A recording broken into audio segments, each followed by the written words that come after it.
In electronic devices, the most common problem is a weak or dead battery. When the battery is low, the charging light turns on.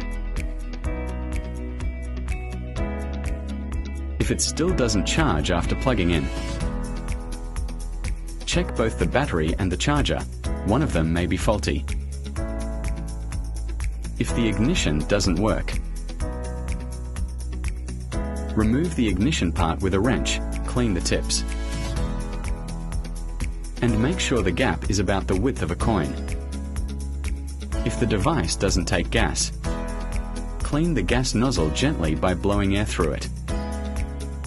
You can also test the system by giving 12 volts directly to check if the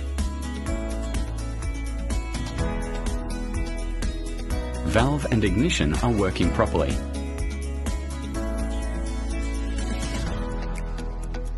If both work, the problem may be on the main control board.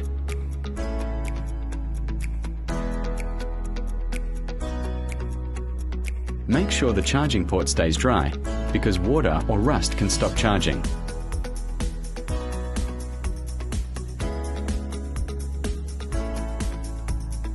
Also,